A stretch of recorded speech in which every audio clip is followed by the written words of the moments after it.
Sasa ni wewe ndio unaamua imani yako ikae mahali gani ili upate matunda. Yaani wewe Mungu amekupa mbegu, ni wewe uamue uipande kwenye mawe, ni wewe uamue mahindi yako ni yapande kwenye miba, lakini utavunaje? Yesu akatueleza kwa habari ya imani, akasema mpanzi alikwenda kupanda mbegu. Na huko ametuambia imani kama punje ya haradali. Kwa hiyo imani ni mbegu na mbegu ni neno la Mungu. Kwa hiyo wewe unavyoamua hili neno la Mungu uliweke, ulipe nafasi gani katika moyo wako. Yaani wewe unaamua sasa ulipe nafasi ya 100%, ulipe nafasi ya 5%, ulipe nafasi ya 2%. Ili ulitende neno lazima kwanza washirikishe rafiki, ndugu na jamaa, ndipo ulitendee kazi, au umevipanda kwenye udongo mzuri. Kwa sababu anasema kama mbegu ikidondoka njiani itakanyagwa na watu. Yaani neno la imani yako ukianza kuwashirikisha kila mtu, naumwa lakini nataka tuende kwenye maombi, kuna watu wataanza kukwambia maneno ambayo wanaikanyaga ile imani ulionayo. Kwanza kukwambia, yaani wewe shida ulionayo nadhani utapona kwa maombi, unadanganya wewe, unatapeliwa wewe, yaani haufiki popote, utakufa baadaye, utakuja kushituka umeharibikiwa. Hiyo imani ni mbegu ambayo umeiweka njiani. Kila anayepita, awe ndugu, awe rafiki, awe nani, unamweleza, na mwisho wa siku ile imani yako yote itakanyagwa na itaweza kutenda kazi.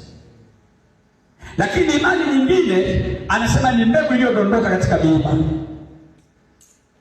Ile imani ikitaka kukua inasongwa na ile miiba. Anasema miiba ni nini? Shughuli za ulimwengu. Yaani ikiwa unahitaji Mungu akutendee, lazima ufike mahali shughuli za ulimwengu uziweke kando kwa muda fulani, alafu ushughulike na tatizo ulilonalo. Useme naangalia maombi, kila ibada sitakosa hata kama naenda kwenye shughuli, lakini ukifika muda fulani nafunga shughuli, naenda kumtafuta Mungu. Hasa nasema imani unaweza kuwa nayo, lakini ikasongwa na shughuli za ulimwengu. Yaani tunasema yaani jamani, maombi ya Jumapili kama zuri, nikitamani nipate maombi ya Jumanne, nikitamani nipate maombi ya Alhamisi, nikitamani nipate maombi, lakini siwezi kupata kwa sababu kuna songo na mambo mengi. Amen, amen. Imani yako ikisongwa huwezi kupata matokeo. Hata angalia mimea iliyo katikati ya miba huwa haikui vizuri. Unakuta imejipinda. Hawa ndio watu ambao Kristo wao haujanyooka.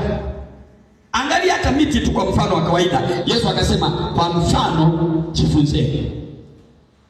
Upande mti hata kwenye majani humo utaona umeota, mara umeenda hivi unatafuta mwanga, unakuja hivi, unaenda hivi, unakuta umepinda. Hauwezi kunyooka kama mtu uliokaa kwenye eneo ambalo ni wazi, eneo zuri. Amen, amen. Kuna eneo la wazi zuri ambapo Mungu anataka uipande hiyo imani kama mbegu. Hasa mtu anatamani, ndio maana unamkuta mwingine Mkristo wokovu wake umepinda. Anaye Mungu lakini maisha yake yamepinda, hayajakaa vizuri kwa sababu imani yake imesongwa na shughuli za ulimwengu.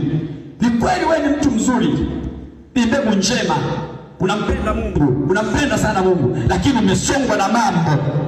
Ndio maana wewe ni Mkristo lakini mgonjwa, Mkristo lakini unalogwa, mcha Mungu lakini una maisha mazuri, yaani maisha yako yamebanwa kwa sababu imani yako umeipanda katika miiba.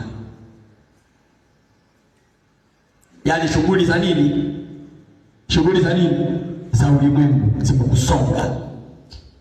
Alafu eneo la tatu Yesu akasema mbegu nyingine zimeanguka kwenye mwamba.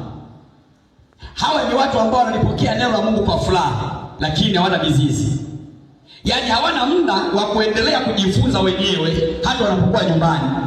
Akitoka kanisani anafunika Biblia, hana tafakari ya neno, hana maombi tena mpaka ibada nyingine ya Jumapili, au mpaka Jumapili ile zipite.